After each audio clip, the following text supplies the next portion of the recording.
바로 패널 토론으로 진행하도록 하겠습니다. 방금 말씀드렸다시피 시간이 그렇게 여의치 않고 12시까지 이 장소를 비워줘야 되기 때문에 한 8분 정도로 해주시면 감사하겠습니다. 그리고 첫 번째 패널로 우리 이준교 교수님께서 해주시겠습니다. 네. 안녕하세요. 네, 소개받은 이준교 교수입니다. 오늘 저희가 토론해야 될 주제가 주식신탁 활성화를 위한 법제 및 세제 개선 방안인데요. 활성화가 안 돼 있다는 거죠, 문제의식은.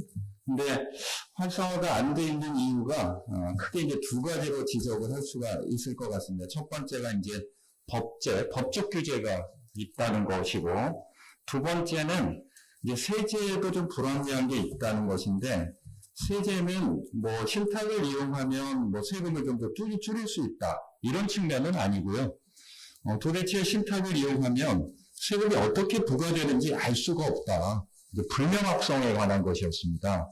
그래서 신탁법이 말씀하신 것처럼 개정이 돼서 유언대용 신탁, 수익자 연속 신탁, 이게 우리가 알지 못하는 이제 새로운 신탁 유형들이 도입이 돼서 이제 활용이 돼야 되는데, 그런 신탁을 활용할 경우에 세금이 어떻게 부과되는지를 세법에서 규율하고 있지 않았기 때문에 알 수가 없었어요.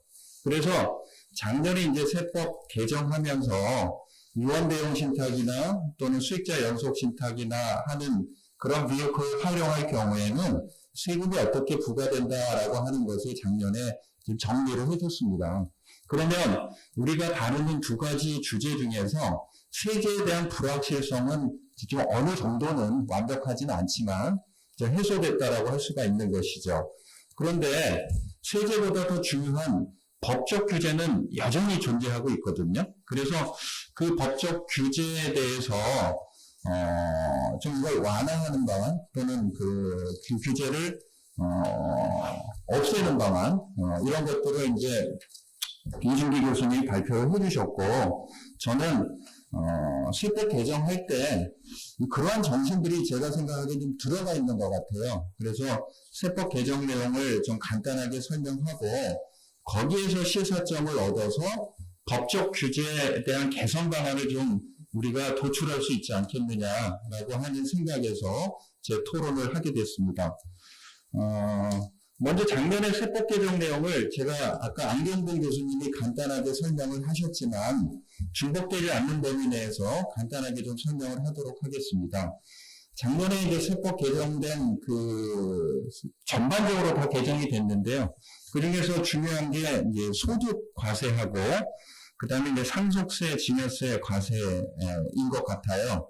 근데 소득 과세 중에서는 옛날에는 신탁을 이용해서 소득이 생겼을 때는 수익자, 그 소득을 얻게 되는 수익자를 납세무자로 해서 수익자에게 과세를 했고, 그런데 신탁에 따라서는 수익자가 알 수 없는 경우 또는 존재하지 않는 경우도 있기 때문에 그럴 경우에는 위탁자를 납세무자로 해서 과세하는 게 과거의 신탁에 관련된 세법의 규정 내용이었습니다. 그런데 작년 말에 개정한 것에는 어차피 수익자가 소득을 얻는 것이니까 수익자 과세 원칙은 유지하면서 위탁자한테 과세할 수 있는 경우를 확대하고, 또 수탁자에게도 수탁자를 납세무자로 하는 그런 경우도 도입을 했어요. 그래서 그럼 어떤 경우에는 위탁자한테 과세를 하느냐 하면, 우리가 신탁을 설정을 하게 되면 수탁자에게 재량권이 주어지는 신탁이 있고, 그 다음 수탁자에게 아무 재량이 없이 위탁자가 시키는 대로만 하는 신탁이 있어요. 그래서 세법에서는 이 두 개를 나눈 겁니다. 그래서 수탁자에게 재량이 인정되는 신탁들, 그 수탁자가 거의 법인에 준해서 의사결정을 하는 신탁들은 그건 법인하고 비슷한 거니까 그거는 수탁자를 납세무자로 하자라고 해서 수탁자 과세 원칙을 저희가 도입을 한 것이고요. 그런데 아까 이준기 교수님은 위탁자 지시형이라고 말씀하셨어요. 위탁자가 지시하고 가이드라인 준 대로 수탁자는 그것을 단순히 도관으로서 행하는 역할만 하는 경우, 그런 경우에는 위탁자에게 과세하는 것이 그 실질에 부합하다라고 해서 위탁자 과세가 되는 경우를 확대를 했거든요. 그러면 이런 점이 조금 우리가 보는 법제에 대한 규제를 해결하는데 조금 우리가 좀 응용을 할 수 있지 않을까 하는 생각이 좀 들었습니다. 그래서 일단 세법에서는 소득과세에서 위탁자 과세 원칙을 확대를 하고 수탁자 과세 원칙을 도입했는데 이거는 신탁이 가지는 유형들이 굉장히 다양하기 때문에 그런 다양한 신탁의 유형들을 세법에서 반영을 해서 과세 내용을 규정한 것이다. 이렇게 볼 수가 있겠습니다. 그 다음에 이제 상속세 및 증여세에 있어서는 유언대용 신탁이나 수익자 연속 신탁이 됐을 때 이거에 대해서 뭐 증여세를 과세해야 되는지 상속세를 과세해야 되는지 또 상속세를 과세하거나 증여세를 과세할 때 금액을 얼마로 평가해야 되는지 이런 부분이 아무 규정이 없었기 때문에 그 부분에 대한 불분명한 점을 좀 해소를 했는데요. 결국은 유언대용 신탁이나 수익자 연속 신탁은 다 상속한 거다라고 해서 상속세를 과세하는 것으로 정리를 했습니다. 과거에는 이걸 뭐 증여로도 과세하고 상속세도 과세하고 이렇게 해서 조금 불분명한 점들, 이런 점들을 좀 명확히 했다는 점에서 이제 의미가 있겠습니다. 자, 이제 이런 내용에 따라서 그 전후에로 나눠보면 이제 과세 내용이 많이 달라지는데요.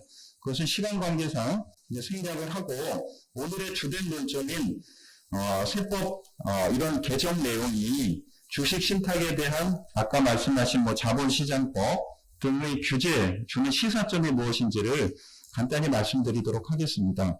아까 규제 내용 중에서 중요한 게 크게 이제 세 가지였거든요. 첫 번째는 금융산업 구조 개선에 관한 법률에 의하면 금융기관이 20% 이상 지분 소유하지 말아라 라고 하는 규제가 있습니다. 이건 아마 금융자본이 산업자본을 지배하는 것을 아마 방지하기 위한 취지이겠죠. 그런데 아까 우리 세법에서 보면 위탁자 과세 신탁이라고 하는 것은 수탁자가 또 의사결정을 할 수 있는 구조가 아니에요. 그래서 우리가 세법상 위탁자 과세 신탁이 적용되는 경우에 이런 금산법, 이런 규제를 적용한다는 것은 안 맞죠. 그래서, 그래서 금감원에서도 이런 유언대용 신탁과 같은 위탁자 과세 신탁이, 과세가 적용되는 이러한 위탁자 지시형에 대해서는 수탁자 기준으로 하지 말고 위탁자를 기준으로 해서 판단하라 라고 하는 유권 해석을 아마 한 것으로 보여지고, 이런 신탁이 여러 유형이 있다라고 하는 것을 금감원도 인식하고 있기 때문에 그러한 유권 해석을 한 것이 아닌가 하는 생각이 듭니다. 두 번째로 이제 위탁자가 이제 수탁자에게 어떻게 의결권을 행사하라라고 지시하는 규제가 있고, 또 수탁자가 15% 이상을 15%를 초과해서는 의결권을 행사할 수 없는 제한들이 있는데, 사실 두 개의 제한은 밀접하게 연관이 돼 있는 거죠. 유언대용 신탁이라고 하는 것은 그 출발 자체가 위탁자가 실질적으로 의결권을 행사하고, 수탁자는 이 위탁자의 지시에 따라서 그대로 의결권을 행사해주는 역할만 하는 것이기 때문에 두 개는 이제 밀접하게 연관이 있는데, 위탁자 지시 규제 관련해서는 당연히 이제 세법상으로는 위탁자 과세 신탁에 해당하는 유형들이겠죠. 그런데 그 부분에 대해서 자본시장법에 명시적으로 규정이 없다 보니까 아까 우리 이준기 교수님은 이거 위탁자 지시 가능하다라고 해석을 하시고 계시지만, 또 다른 분들은 이거 아까 말씀하신 그 조항에 위반이 돼서 충실 의무에 위반이 돼서 이건 무효다라고 또 주장하시는 분들도 계세요.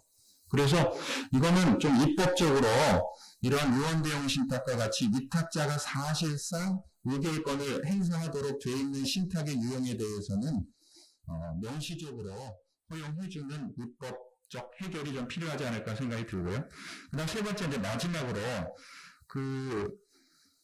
신탁업자가 주식을 신탁받았을 때 15% 초과해서 의결권 행사하지 못하게 하는 것은 신탁업자의 관점에서 볼 수도 있고, 아까 말씀하신 것처럼 위탁자의 관점에서도 볼 수 있는데, 사실은 유언대용 신탁이라고 하는 것은 이거 의결권 행사하되, 신탁을 이용하는 여러 가지 이점, 이게 세금상 이점은 아닙니다.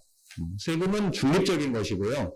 다만 상속인들 좀 후보를 좀 먼저 정해서 경영 공백이 없게 한다든지 또는 상속에 대한 경영권 분쟁을 미리 막는다든지 신탁이 가지고 있는 장점을 활용하기 위해서 이런 신탁을 활용하는 것인데 거기에 대해서 의결권 행사를 못하게 한다라고 하면 그런 의원 대용 신탁 이용하는 것 자체를 원천적으로 금지하는 것과 마찬가지거든요.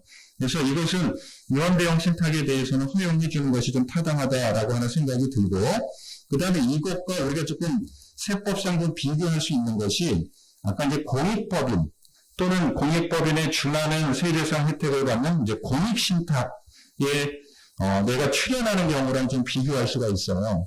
공익법인이나 공익신탁에 출연을 하게 되면 세법상으로는 5%, 그죠? 그러니까 회사법상의 의결권을 제한하지는 않습니다. 그런데 5%를 초과하는 지분에 대해서는 사실 공익법인이나 공익신탁에 주식을 기부를 하게 되면 상속세나 증여세 혜택을 받게 되는데 비과세되는. 그런데 그 부분에 대해서 의결권 행사가 제한되지는 않습니다. 의결권 회사법상 행사되는 거고, 다만 그렇게 공익법인에 주식을 기부를 하게 되면 공익법인을 이용을 해서 회사를 지배할 수 있기 때문에 5% 넘는 부분에 대해서는 우리는 세금 혜택 주지 않을 거야 라고 하는 입장을 취하고 있거든요. 그런데 여기 자본시장법상 규제는 아예 의결권 자체를 행사하지 못하게 하는 겁니다. 그런데 자본시장법에서 세금은 다 내야 되는 거거든요. 그 공익법인이나 공익신탁이 아닌 일반적인 신탁업자를 수탁업자로 하면 그 과정에서 생기는 상속세나 증여세는 다 물겠다는 거고요.